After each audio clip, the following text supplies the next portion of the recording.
Good evening, and welcome back to tonight's presidential debate. I am your host, Tabitha Stevens. So far, we've had a rather interesting first round of questions between our three candidates. President incumbent Barack Obama reminded us that the economy has gotten worse, healthcare reform tanked, and the housing crisis has gotten so bad that cardboard boxes are being foreclosed on. But he remains hopeful and reminds us that at least Martians haven't invaded Earth yet. So we've got that going for us. Republican candidate Michelle Bachmann has led the charge on equal rights for women and minorities, claiming that she will fix this country, even if she has to beat down every old white guy in Washington. And independent candidate Sean Connery has shown us once again that he has no idea what's going on, where he is, and doesn't understand that there is no way he can be elected because he's not an American.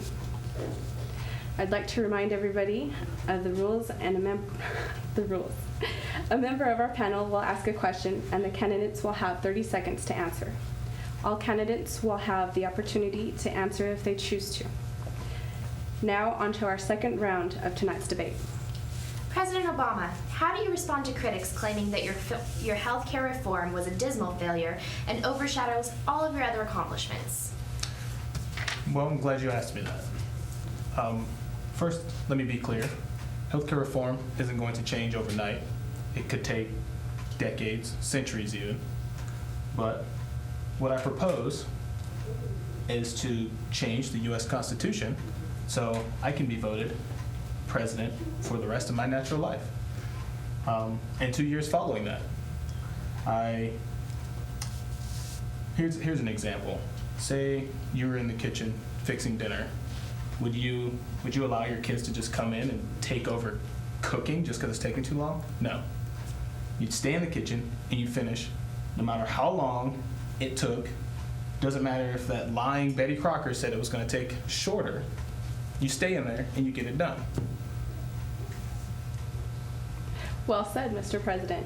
On to our next question. This is for all the candidates. The war on terror has cost this nation trillions of dollars and is only deepening our national debt and damaging our economy. How do you plan to correct this and bring a successful conclusion to the war? I'd like to answer this one if I may. You see, in the Middle East, women aren't allowed to vote. And as we all know, women are much smarter than men. So my three-step plan to win the war is simple. First, I'd let women in Iraq vote. Then I'd outlaw all vehicles except for electrical ones so we don't need their oil anymore. Then we'd have no reason to be there at all. Finally, I'd set fire to all those fat old guys in Washington. I'm sorry, set fire to them? How would that solve the problem with the war? Oh, it wouldn't. I'm just sick of those guys staring at my can. Okay. Would anyone else like to answer the question?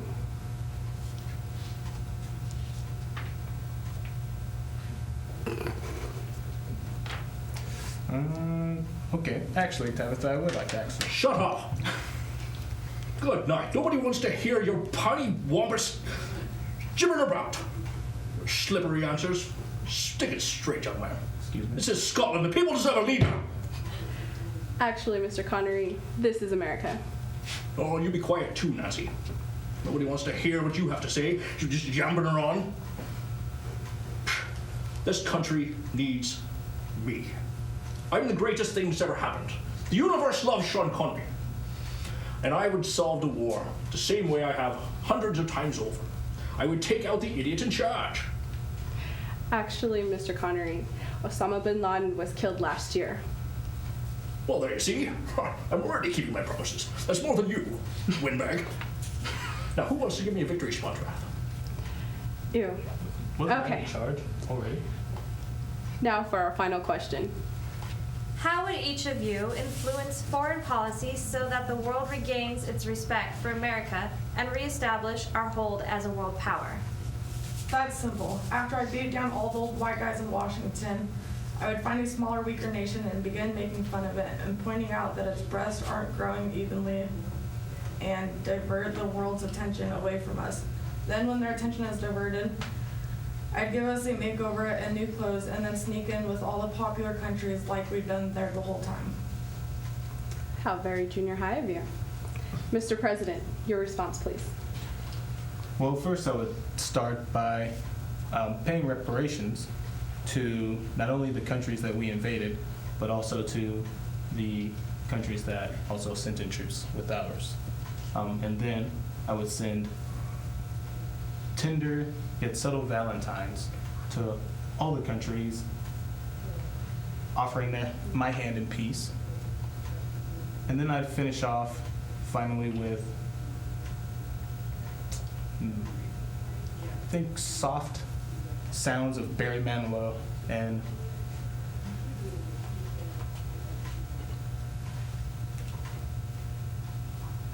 you know what? I don't know how to save that one. Not bad, Mr. President. Not bad. Mr. Connery, would you like to add something? Of course I would. I always have something important to say. Good night. I would solve world peace very simply, the same way I achieve it at my house every year for Thanksgiving. I would lock the doors, bring in 200 kegs, 37 strippers, 57 ounces of coke, and I'd lock the doors until it was all gone.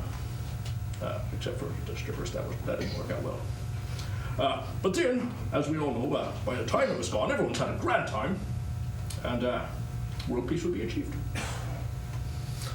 Victory would be mine. Sean Connery for king. Wow, that actually sounds like a good idea. That's all the time we have for tonight. Thank you for tuning in to the 2012 presidential debate. Please remember, you can write in your own candidate. You are not limited to the idiots on stage in front of you. Please make your voice heard and vote in November.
like it, go somewhere else.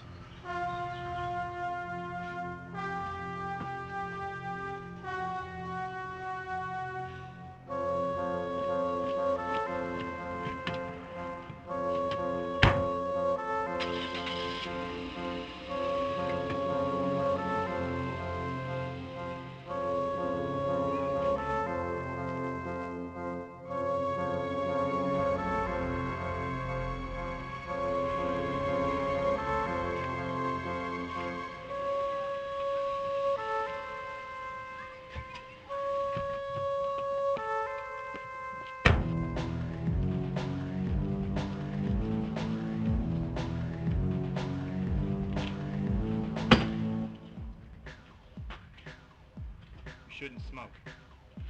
Why? Lung cancer?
Cancer the crab. As your sign suggests, you have the most unfortunate of all zodiac signs. At some point in your life, you will both develop cancer and get crabs. But don't worry, you'll recover nicely from both, unless you get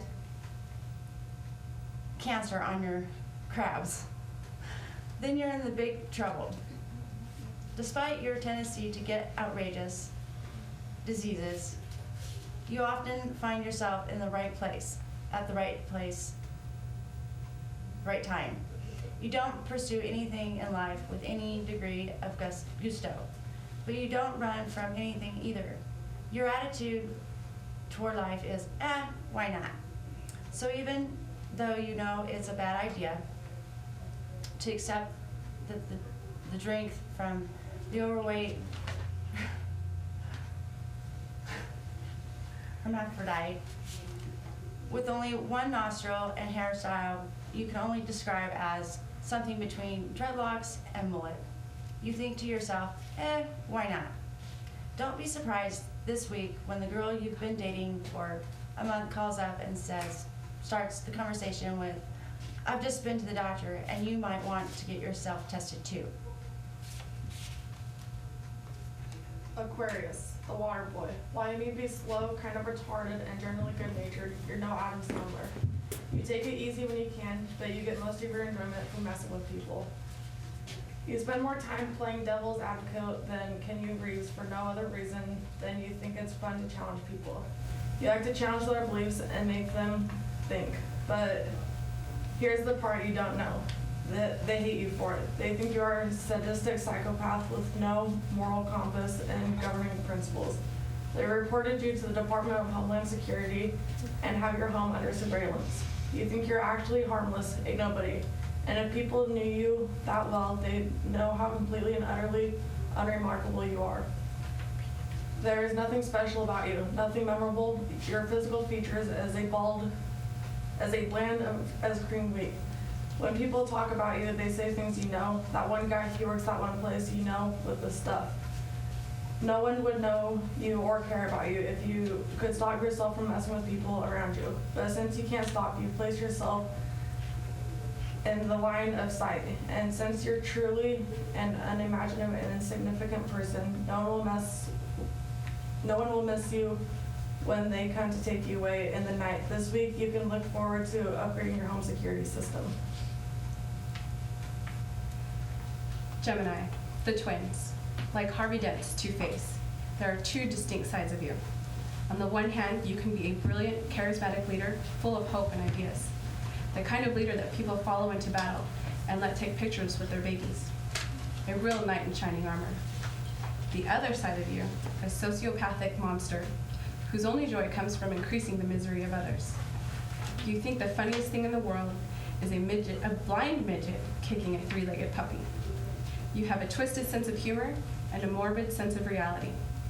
Somehow, you have managed to reconcile the two parts of your personality to become a middle management boss from hell that every cubicle jockey in the world wants to set on fire and throw off of the Chrysler building. But your sweet side has a charmed and kisses enough but on the food chain that your nose is brown and you are firmly integrated into the corporate ladder like a popcorn kernel, stuck in the teeth of countless minions under your command. This week, you can expect a big promotion at work to go to someone less crazy and more talented than you.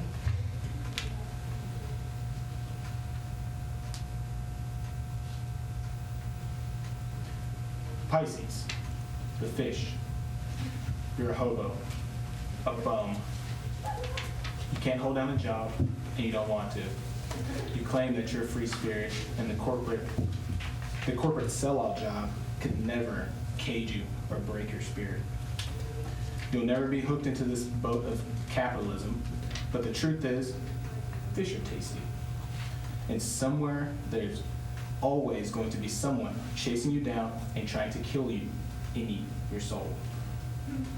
So you better stay on the run, never sleep, don't get a bank account, don't get any property, don't even own a phone.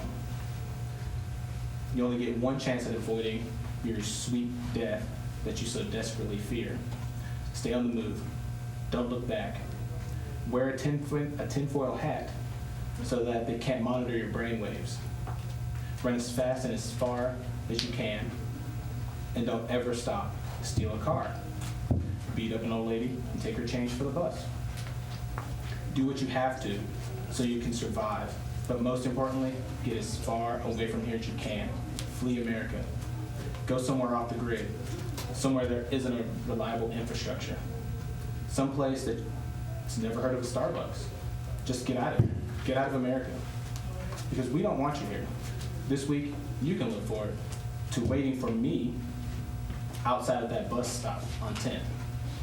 I'm going to get my grandma's change back, or you're going to be sleeping with the fishes. Scorpio, the scorpion. You know yourself completely. You have achieved total self-awareness and super omnipresent galactic oneness. You have completely mastery of your soul, and you know every molecule of your own being. That's why you don't have any friends or any serious relationships. No one could ever know you as well as you know yourself, so why try? You're charismatic and vibrant, but don't care enough about anyone else to let them know. You spend most of your time alone, reading a book, imagining every character played by you in a movie adaptation. You have no questions about your own worth or greatness. You simply are the best human there has ever been. You know that the only problem with greatness is that everyone thinks you are pretentious, but that's their problem. You're too busy being perfectly, completely, and wholly in command of yourself. You can look forward to never having to deal with incontinence. You are too much in control of yourself for that. This week, you can look forward to spending hours in the mirror thinking to yourself, I'm not a self-obsessed douche. Those other guys just can't see how awesome I am. They're jealous.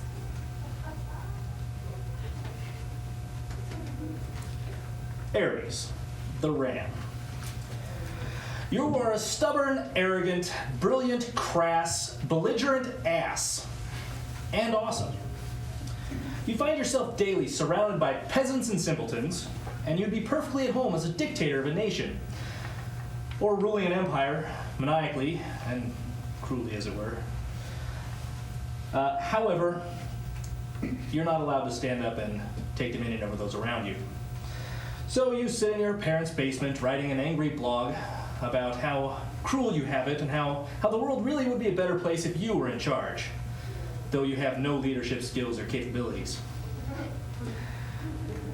So when you're not writing your blog, you're sitting around with your friends playing Dungeons and Dragons, drinking Mountain Dew, and bragging about being a level 47 elf mage who's half rock golem. And good for you, pal! That's definitely a great achievement. However, the stars think you were a sad, pathetic individual, born about 600 years too late, with no real shot at having any kind of meaningful destiny. So while the world may not quite appreciate how awesome it is to sit around playing Nintendo for 1,200 straight hours in your underwear and drinking Mountain Dew, it's okay, because you know you're awesome, and that's what counts, big guy. So this week, you can look forward to another unemployment check and putting on 12 pounds.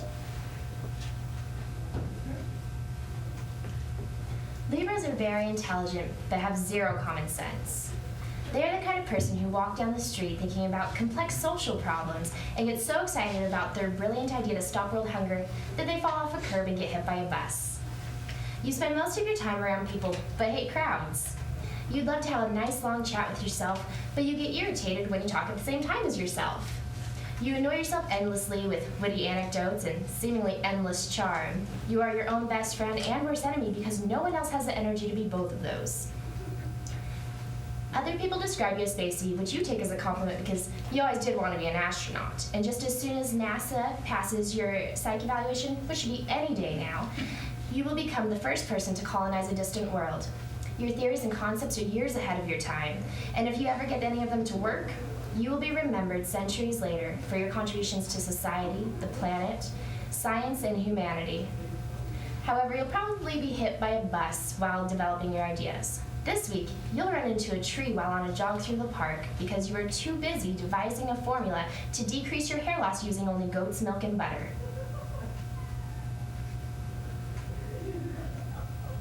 Taurus. Taurus the bull.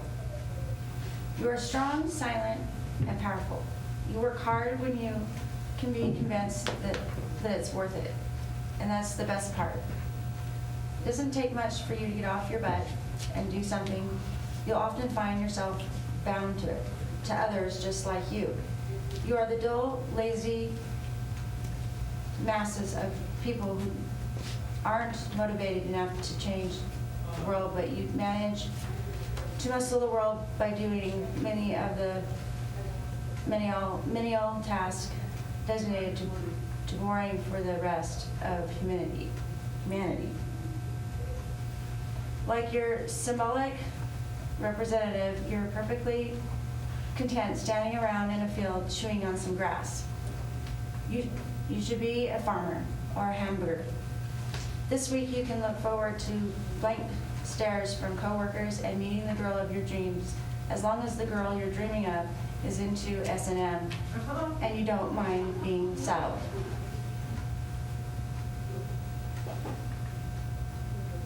Leo, the lion, the mightiest of all big cats, the king of the jungle, the source of your animal magnetism, and the reason you keep making stupid relationship decisions. Your boyfriend or husband sits around all day, napping and eating. He lies on the couch in his underwear and belches and expects you to bring him his meals. He hasn't had a job since you've known him, and he still borrows money from his parents. And yet you love him. You do anything for him. Even though you suspect that he's cheating on you with 4 to 9 other women, but you keep him around because someday his band will make it big and everything will be worth it. Plus, he's got really cool hair. This week you can be confident that the man in your life will not change at all. No matter what you say, what you do, he is a bum. He will always be a bum, and his band won't make it big. Sagittarius, the archer. You spend so much time with your foot in the mouth that you start growing bunions on your tongue. Every time you pay a compliment to somebody, you end up insulting them. Your boyfriend left you because you told him he looked amazing in that turtleneck and he should wear them all the time because they hide his double chin and beer belly. Your mom won't return your phone calls because you told her you love her even though she messed up your childhood. Your cat scratched you, well, because it's a cat. You spend more time backpedaling than a French cyclist. They say that it's better to be silent and thought a fool than open to your mouth and remove all doubt. This is not true for anyone as much as it is for you. Keep quiet and stay out of trouble. This week you'll find yourself surprised to be unemployed when you tell your boss how nice his new toupee looks. Capricorn, the goat. You find yourself steadily and persistently climbing the mountain of success. You get regular raises and promotions at work. Your friendships and relationships steadily progress upward toward depth and truth. You take your time and you think about your next move. You play chess and you win. But you aren't prepared for the earthquake that shakes the mountain to the core. One seismic bump and your world comes crashing around you, and there's nothing you can do but get buried in the rubble. When bad things happen to you, they happen all at once. Your house burned down the same day your identity was stolen. At the same time, your car broke down while you were being struck by lightning that ricocheted off your grandmother's pacemaker. You'll be hit so hard and so completely that you'll have no choice but to lie under the rubble, helplessly bleeding and begging for help. Don't try to better your life or improve your life. Stay home and eat tin cans. This week, you can look forward to the pizza guy being late and you not minding. Virgo, the virgin. There are two types of Virgos, males and females. And the males are very easy to identify. Mostly because they're covered in acne and they live in their parents' basements, they wear oversized glasses, and they cry a lot. They spend more time playing World of Warcraft online than most people spend eating, sleeping, going to work, going to school, raising kids, and having a job in general. Which is kind of impressive if you think about it. Virgos spend more time drinking Mountain Dew and eating Twinkies. Fat, sad bastards. It just breaks my heart. The female Virgo, on the other hand, is extinct. There hasn't been one since 1983 when she was seen leaving a calculus party to pick up her drunk roommate at a frat party. There she met a guy who said he played in a band, and she promptly converted to being a Leo. Nobody knows what happened that day. This week, Virgos can count on continuing to be Virgos. It's never gonna change, buddy. Just give up. I'm sorry.